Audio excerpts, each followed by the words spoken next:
Hoy tenemos, como acabamos de escuchar, las tres lecturas tienen una característica muy especial, sobre todo para nuestra vida, que nos llevan a enriquecer nuestro pensamiento. Desde la primera lectura del profeta Isaías, donde busquen al Señor, ahora que está cerca, encuéntrenlo. Cuando escuchamos esto, pareciera que en algún momento el profeta se encuentra de alguna manera consciente de que el pueblo de Israel parece que ha perdido a Dios. Sin embargo, tenemos que decir que el profeta viene como a recordarles al pueblo cómo en el pasado, cuando estuvieron en el desierto y en Egipto, el pueblo parecía que había perdido totalmente a Dios, y ahora, de nueva cuenta, el profeta quiere como renovar esa fuerza, ese compromiso. Así de golpe empieza el oráculo de Isaías. Quizás resulte sorprendente e invite al pueblo de Dios a buscar a Dios como si se hubiera alejado de él, como si Dios estuviera ausente.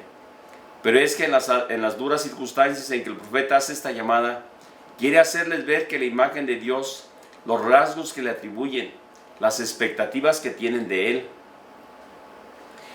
ni son las más convenientes para salir adelante de su difícil situación en el desierto, en el destierro, ni responden al auténtico rostro de Dios. Hoy día seguimos viendo también esa misma historia también en nuestra propia vida. A veces queremos ver un Dios a nuestra manera, a nuestro modo.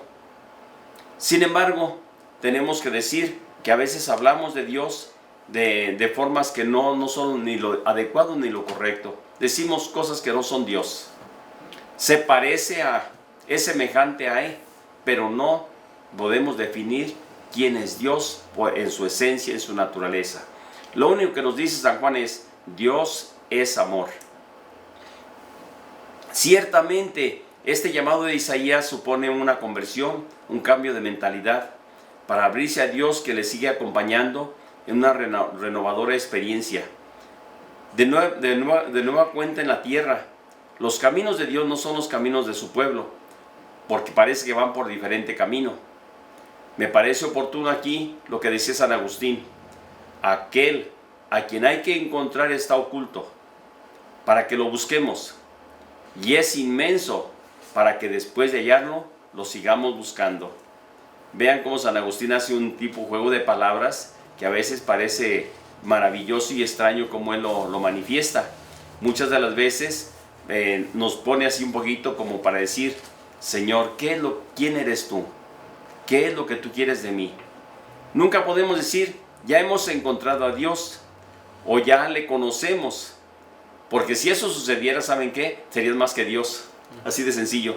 No podemos ser eso, no podemos expresarnos de esa manera.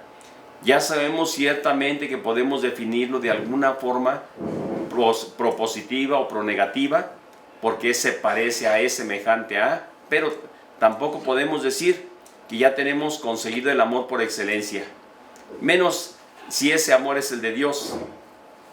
El amor no es una cosa que se encarga o que se compra o que se consigue. El amor se tiene, se posee, se controla en ningún momento. Solo hay que sembrar, trabajar y cuidarlo cada día. Ciertamente, veamos el amor humano. Si en el amor humano entre la pareja no se aman, no se quieren, se golpean, se insultan, se agreden, es decir, en algún momento no se siembra, no se trabaja, no se cuida, ¿qué es lo que va a ocurrir? Pues va a ocurrir precisamente, se aleja, se pierde, se daña, se lastima, y al final de cuentas se destruye lo que debería ser algo muy profundo, muy grande y muy espiritual. Como una viña, simplemente hay que cuidarla día con día, mañana tras mañana, mediodía y al anochecer. Pues así es. Igualmente la vida cristiana, la vida del humano, la vida en relación con Dios, hay que cultivarla, hay que valorarla, hay que darle su lugar, hay que trabajarle cada día y cada momento. Isaías le lanzó un reto siempre al pueblo de Dios, recordemos, al de entonces y el de ahora: busquen al Señor. Hoy nos dice el Señor también a nosotros: busquen al Señor. No asegura que lo encontremos, pero hay que buscarlo, porque se deja encontrar el Señor en la medida que nosotros nos acercamos a Él y tratamos sobre todo de acercarnos, y es ahí donde entra el gran reto nuestro. ¿Tú le buscas? ¿Dónde le buscas? ¿Desde cuándo? cómo y sobre todo con quién. ¿Cuáles son los medios y caminos que utilizas para acercarte a Dios? Porque hay mucha gente que utiliza, sobre todo, busca a Dios en la naturaleza, otros en el mar, en una elevada montaña, en el campo. Hay quien busca a Dios en la técnica, en la ciencia, en la medicina, en la meditación, en la relajación. Otros se ponen por allí en algún momento, como dicen, cabeza abajo y pies arriba. Bueno, practican el silencio y la contemplación. Es decir, hay muchas formas y maneras de querer encontrarnos con Dios. Hay alguien que lo busca en algunos lugares especiales, en una pequeña ermita, una capilla, una determinada capilla en una inmensa catedral, en un santuario, en un rincón lleno de recuerdos. Hay quienes lo buscan a Dios en la belleza de una flor, del campo, lo busca en la estética, en la música, en la danza, en la arquitectura, en el arte. Hay una infinidad de lugares donde a veces le busca a Dios.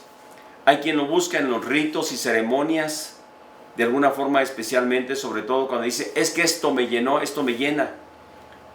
O donde se cuidan los gestos, donde hay mucho incienso, donde el órgano y el coro, donde le dan solemnidad a las celebraciones. Hay quien busca a Dios en los libros, algunos de teología, otros de meditación, otros de devociones. Hay algunos que lo buscan en la ciencia y la técnica.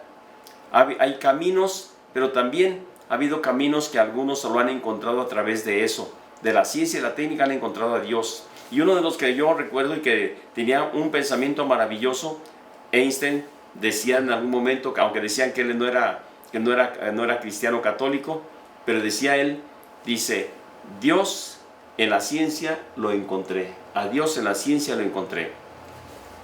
Pero ninguno de estos datos, podemos decirlo así, garantiza el encuentro auténtico del rostro de Dios. Aquí es donde viene una implicación. Cada cristiano, y para cada cristiano es muy relevante buscar con otros, atender esa búsqueda de Dios. Pero no lo vamos a buscar solamente de manera individual. Es un rasgo seguro del rostro de Dios, la adopción progresiva por medio de un pueblo, de una comunidad, de la iglesia. La fe cristiana es comunitaria, no es soledad, no es individualismo. Nos llega por medio de otros, madura por otros, se mantiene viva a través de otros. Y esto es muy importante porque esto nos tiene que llevar de una manera muy especial. Como decía San Agustín, por su propia experiencia afirma que aún encontrando a Dios no se termina la búsqueda. Porque nosotros cambiamos, porque la vida cambia. Ya lo decía Jesús hace unos momentos. Porque la sociedad cambia, porque los lugares cambian, porque los medios cambian, los espacios. Hoy tenemos una situación muy especial que ha trascendido totalmente toda nuestra vida y nuestra naturaleza. Es el Dios que se esconde para que lo sigamos buscando. Es el Dios que no se quiere acomodar a nuestro modo, a nuestra manera de ser. Es el Dios que es siempre nuevo y sorprendente. Es el Dios distinto al de ayer, porque es nuestro hoy y lo que yo soy hoy. No es como ayer. El día de ayer fue uno, hoy es otro. Se oculta para que lo busquemos. Por lo tanto, podemos decir con esas palabras, la tarea del hombre es buscar y buscar siempre. Cuando dejamos de buscar, empezamos a morir. Hermanos, familia, tengamos en cuenta esto. La tarea nuestra es siempre buscar a Dios. Como lo decía la primera lectura del profeta Isaías.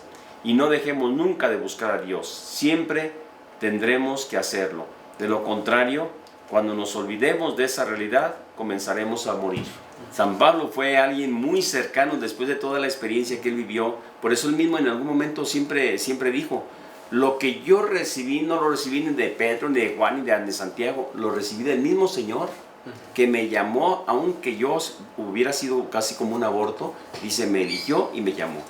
Hoy tenemos a través de la lectura del Evangelio algo que sobre todo se destaca.